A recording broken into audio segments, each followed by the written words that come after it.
আমি Riya, welcome to my channel তোমাদের প্রিয় রান্নাঘর। আজকের রেসিপি হলো ফুলকপি আলু বিভিন্ন রকমের সবজি দিয়ে সবজি। প্রথমে একটা কড়াই নিয়ে নিয়েছি, কড়াইয়ের মধ্যে কিছুটা পরিমাণে তেল নিয়ে নিয়েছি। তেলটা গরম হয়ে গেছে, কেটে রাখা ফুলকপিগুলো দিয়ে দিলাম, হালকা করে ভেজে নেব।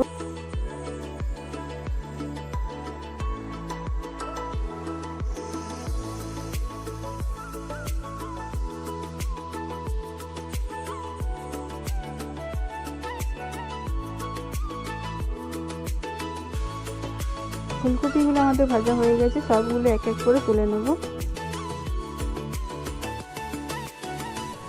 তুলে নিয়েছি। এবার ওই তেলের মধ্যে দিয়ে দেবো কেটে রাখা পেঁয়াজ কুচিগুলো, হালকা করে পেঁয়াজগুলো ভেজে নেব।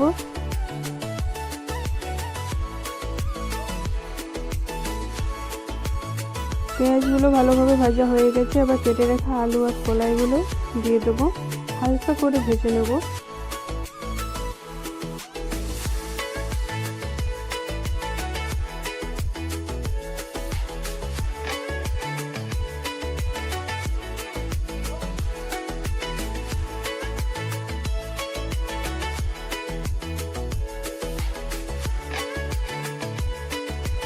এবার দিয়ে দেবো কেটে রাখা টমেটো। আমি এখানে মিডিয়াম সাইজের একটা টমেটো দিয়ে দিলাম।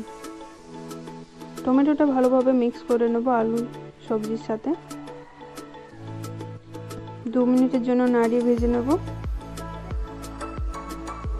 এবার দিয়ে দেবো পরিমাণ মতো লবণ। লবণটা ভালোভাবে মিক্স করে নেব।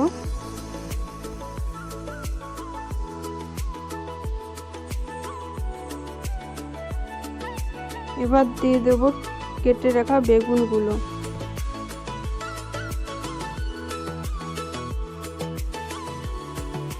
বেগুনগুলো ভালোভাবে নাড়িয়ে মিক্স করে ভেজে নেব 2 মিনিটের জন্য।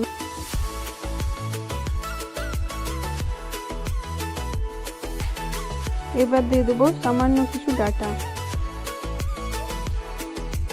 ডাটাগুলো মিক্স করে নেব ভালোভাবে। এবার দিয়ে দেবো ভেজে রাখা ফুলকপিগুলো।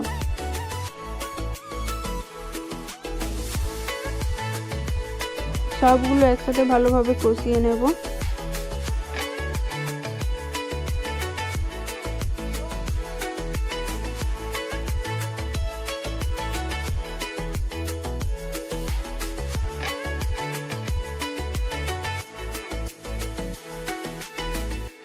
এবার দিয়ে দেবো গুঁড়ো মশলাগুলো। প্রথমে দিয়ে দিচ্ছি 1 চামচ হলুদ গুঁড়ো, তারপর দিয়ে দিচ্ছি 1 চামচ জিরে গুঁড়ো, তার সাথে দিয়ে দিচ্ছি 1 চামচ ধনে গুঁড়ো, আর দিয়ে দিচ্ছি পরিমাণ মতো লঙ্কা গুঁড়ো। আমি এখানে 1 চামচ মতো লঙ্কা গুঁড়ো দিয়ে দিলাম।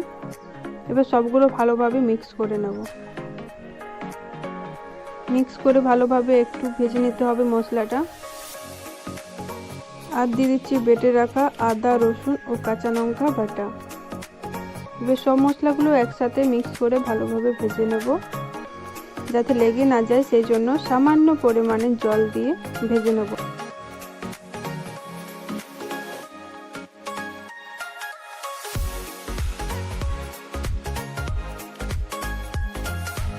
সবগুলো ভালোভাবে ভেজে নিয়েছি। এবার দিয়ে দেবো 1 গ্লাস মতো জল।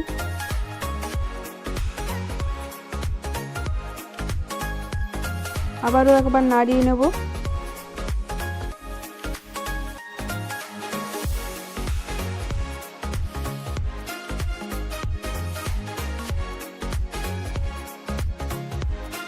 দশ থেকে 12 মিনিটের জন্য ঢাকা দিয়ে রেখে দেবো। 10 থেকে 12 মিনিট পর ফিরে আসছি। তো আমাদের সবজিগুলো ভালোভাবে সিদ্ধ হয়ে গেছে।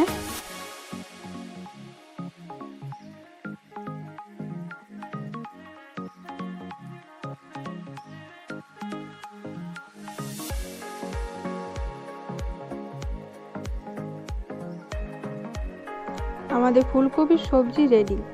আমি রিয়া, তোমরা দেখলে তোমাদের প্রিয় রান্নাঘর। রেসিপিগুলো যদি ভালো লেগে থাকে সুন্দর একটি লাইক আর কমেন্ট করে যেও। চ্যানেলে যদি নতুন হয়ে থাকো সাবস্ক্রাইব করে পাশে থাকা বেল আইকন প্রেস করে রেখো। Thank you.